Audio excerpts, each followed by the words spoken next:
ഒരു ഉള്ളി വെച്ചിട്ടുള്ള മസാല കറിയുടെ റെസിപ്പിയാണ് ഇവിടെ പറയാൻ പോകുന്നത്. ആദ്യം ഒരു പാൻ അടുപ്പത്ത് വെച്ച് വെളിച്ചെണ്ണ വെച്ച് കടുക് പൊട്ടിക്കുക.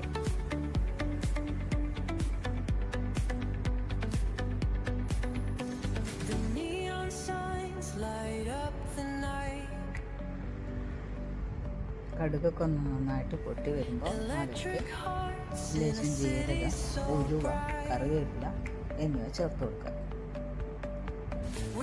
ഒന്ന് നന്നായി പൊട്ടി വന്ന ശേഷം നമുക്കിതിലേക്ക് സവാള ചേർത്ത് കൊടുക്കാം. സവാള ഞാൻ നീളത്തിൽ അരിഞ്ഞിട്ടുള്ളതാണ്. അത് നല്ലോണം അങ്ങനെ ഉതർത്തി ഇട്ട് കൊടുക്കാം.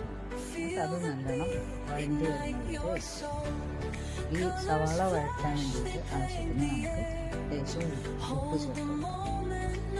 എന്നിട്ട് അത് അത്യാവശ്യം നന്നായി വഴണ്ടി വരും. ഇത് മറ്റ് പച്ചക്കറികളൊന്നും ഇല്ലാത്തപ്പോൾ ചോറിനോ ദോശയ്ക്കോ കൂട്ടി കഴിക്കാൻ പറ്റുന്ന ഒരു ഡിഷാണ് കേട്ടോ.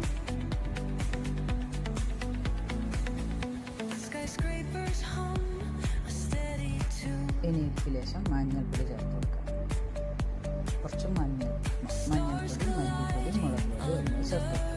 എന്നിട്ട് നന്നായിട്ട് ഒന്നുകൂടി പച്ചമണം പോകുന്നത് വരെ വഴറ്റുക.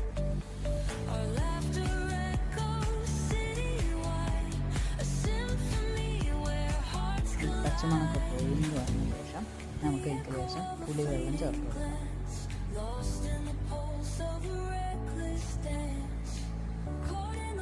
ഇത് നന്നായിട്ടൊന്ന് ഇളക്കി നമുക്ക് പുളിയുടെ കൂടെ നമുക്ക് ആവശ്യത്തിന് വെള്ളം ചേർത്ത് കൊടുക്കാം കേട്ടോ. നമുക്ക് എത്രണ്ട് കറിക്ക് വെള്ളം വേണമെന്നുണ്ടെങ്കിൽ അതിനനുസരിച്ച് വെച്ച് കൊടുക്കാം.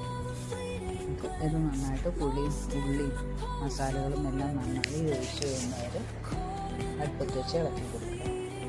അതിനുശേഷം നമുക്കത് ഇനി ഉപയോഗിക്കാവുന്നതാണ്. അപ്പോൾ അത്രയേ ഉള്ളൂ. സിമ്പിളാണ്, എല്ലാവർക്കും ഉണ്ടാക്കാൻ പറ്റുന്നതാണ്. എല്ലാവരും ഉണ്ടാക്കണം, അഭിപ്രായം പറയണം. അപ്പോൾ അത്രയേ ഉള്ളൂ. സബ്സ്ക്രൈബ് ചെയ്യാത്തവർ സബ്സ്ക്രൈബ് ചെയ്ത് കാണണേ. ലൈക്ക്, കമൻറ്റ്, ഷെയർ ഒന്നും മറക്കരുത് ആരും. അപ്പോൾ അത്രയേ ഉള്ളൂ. എല്ലാവർക്കും താങ്ക് യു.